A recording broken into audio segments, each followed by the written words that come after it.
Welcome to Cookin with James. Let's get cooking.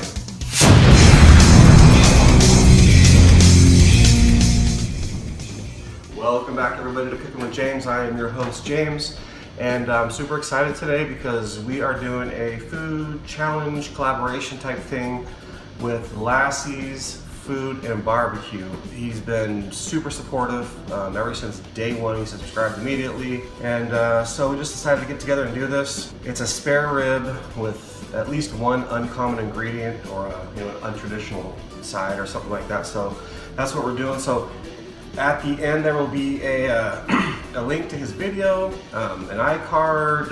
You're able to find him on this video everywhere. So please go to his channel, check it out. The guy's amazing. He's doing like 5-star quality lamb and fish and ribs. It's awesome. So go check him out. All right, cool. So let's get into what we're doing today, which is the spare ribs. All right, pork spare ribs. Now these were cut at the butcher, St. Louis style. They usually come with a big flank, I guess you could say, but this was already trimmed. And then the back here, if you don't know how to take a membrane off, you can check my short ribs video or my baby back ribs video. That'll tell you how to take the membrane off the back. This is done. There's a little piece of meat right here. We just trimmed that off because you don't want that to burn. So what we're gonna do now is we're just gonna go ahead and season this thing and just get right into it. So what we're gonna do is simply just use some of this olive oil right here as a binder and just rub this on the back.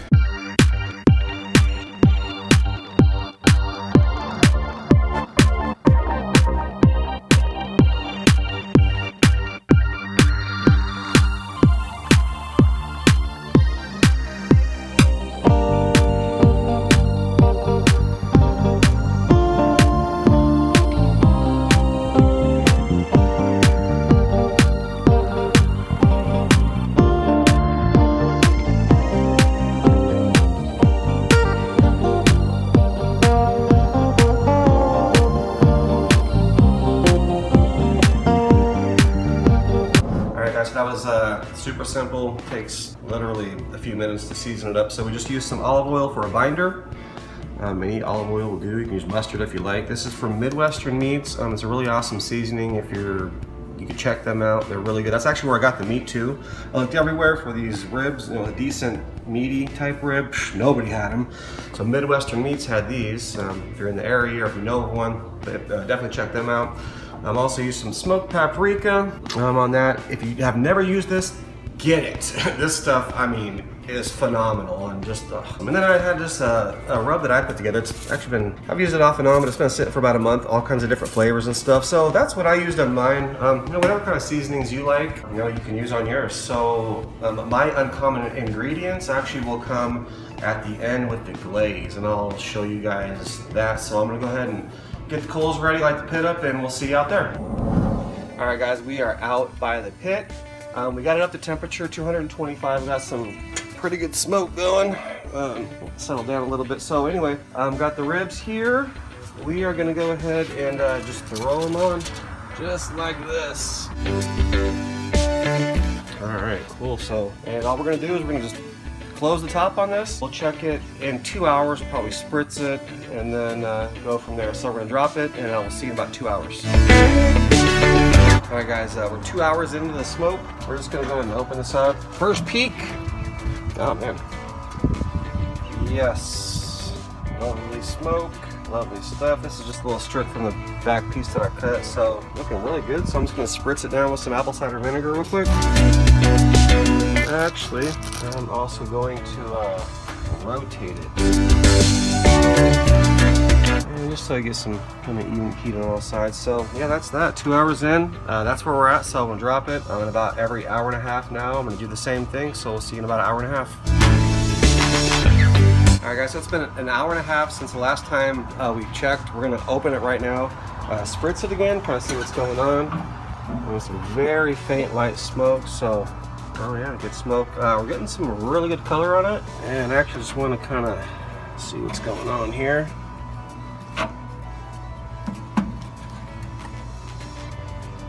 These things are actually almost done.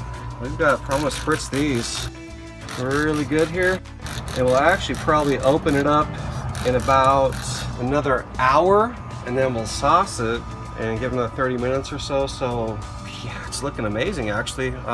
So I'm gonna drop this top and then we'll probably pick this back up in about an hour. We'll see you then. All right guys, so we're doing the spare rib collaboration with Lasse's Food and Barbecue, and it's an uncommon ingredient. Well, at least one, and then, you know, whatever else you want, uncommon side. So here's actually the sauce that I just put together. We're gonna put the ingredients and everything precisely down below, but it's got a whole bunch of stuff uncommon from oyster sauce, sesame oil, Hoisen, smoked paprika, ground ginger, Sriracha, and the main uncommon ingredient is we're going for orange. We're doing orange here. So, but the ingredients will actually be in the description. So this is in the process. And if you do this sauce, if you try it out, which I have, it's amazing. I just tried it like 3 or 4 times until I got it perfect. Only simmer it for about 4 to 5 minutes. We're probably about 2 or 3 minutes in, but just simmer it just for about 4 minutes. You don't want to get it super sticky. You just want to kind of fuse all the flavors in. So that is kind of the first uncommon ingredient, but I've got more uncommon stuff or untraditional stuff as well for this cook, so stick around, we will be back. All right guys, it's another about hour in. We got a huge storm coming in. There's black clouds, monsoon season actually in Arizona, so you can see them coming in, so we're actually in a little bit of a hurry. Those are freaking looking amazing. And oh yeah, I just know these are, oh yeah, they touch both sides. Okay, so so the sauce, the uncommon ingredient, orange. This is going to be orange. So we're going to glaze the crap out of these, yes. All right, cool. So I just want to get this side and let that sit back here. Oh man, that smells good too. Cool. All right, so we're set. So that's good to go. I'm gonna drop the top here, weather permitting. I mean, regardless, I'm gonna let this roll. We got a little cover here. Another probably 30-45 minutes. That glaze should tighten up and give us a nice good bark. Those will be done, and then we got some other stuff for you as well. I got the black stuff. I'm actually heating up right now. I got some other stuff ready to go too, so stay tuned. We'll be back and show you what's going on.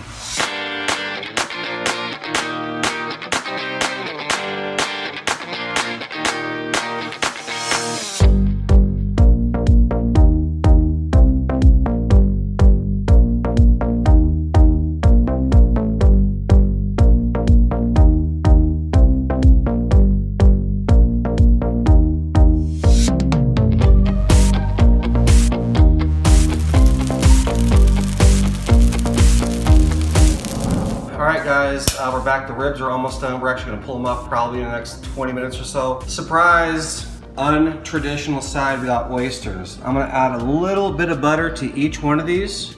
I'm going to put a little bit of hot sauce in each one of these, and we're going to throw them on the grill. So I'm just waiting for the coals to be a few minutes, so we'll catch you out at the grill. All right guys, we're 6 hours in actually. I did take a peek real quick to make sure that we're done, we're good.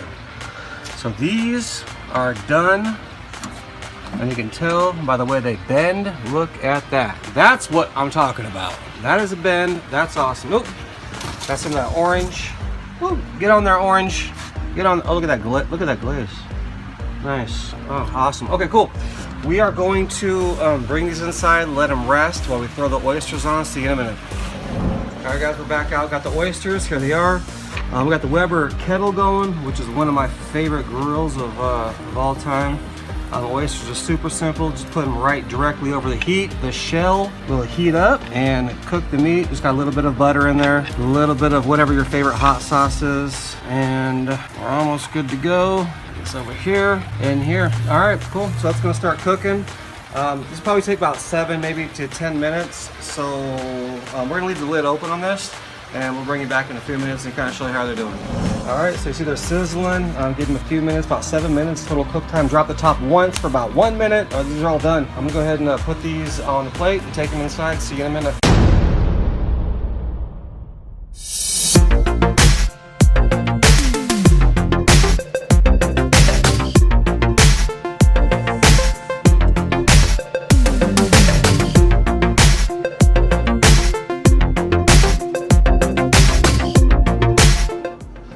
So we've got this plated. And this looks, I mean, phenomenal, stupendous, amazing. It is. The ribs, look at the smoke ring is just ridiculous. The plate is beautiful. So I want to say thanks, first of all, to all my subscribers. We're at 185 subscribers, 1,500 views. We're growing really big, so big shout out to you guys. And then next, huge shout out to Lasse's Food and Barbecue. You know, making me kind of step out of the box and, you know, out of my comfort zone and just, you know, kind of doing a challenge. I'm up for it. Lassie, I hope you're up for it too, or Lasse's Food. So anyway, we're gonna kind of taste the variety of what we got here. So I want to taste all of it kind of together and kind of see how it blends. So that amazing rib. Wow. And again, an amazing bite. Next thing is, I just want to try it. So the oysters they'll just come right out when they're cooked. So I just want to see what's going on with this. That's awesome. I actually, before we started, I grabbed some lemon, put it on there. I love oysters. Those oysters are really good. Actually, I'm gonna try another one here. Yeah, I love seafood. If you're not a big seafood fan, oysters, don't worry about it. The ribs are amazing. Now let's try the rice. Super not sticky, just single pieces of rice on the Blackstone griddle. Flippin' amazing. Done. Oh man, so the rice turned out excellent, man. The first time that I've ever tried rice on the Blackstone griddle, it's awesome. Single pieces of rice. It is like a pork fried rice from a Chinese restaurant. I'm gonna do a video on that. It's so good. I gotta say, the uncommon ingredient, besides all the Asian sauces, was the orange. The orange flavor stands out, not too strong, but just enough. It's good. Try it. The recipe actually will be in the comments or the description, whatever. And the oysters, for me, I love oysters, and it went perfect with this and with the rice also. So this to me was an absolutely amazing cook. Thanks for the motivation, Lasse's Food and Barbecue, and then thank you everybody for subscribing and all your support. So I just want to touch real quick, we're almost at 200 subscribers. So we're also gonna be doing a free t-shirt giveaway once we reach the 200 subscriber mark, and we're gonna be doing a live stream. And we'll let you know all about it. It's gonna be super simple. All you have to do is comment in a video that we put out, and you'll be entered. Watch the live stream, and then you could win a shirt. Actually, we have 3 different designs on the next video, or the next one we put out. We'll show the 3 different designs. But anyway, yeah, that's what's gonna happen. So I'm super excited, and this, has been another episode of Cookin With James. So you guys, have a great night, and we'll see you on our finale, which is episode 10 and the last episode of season 1. Have a great night.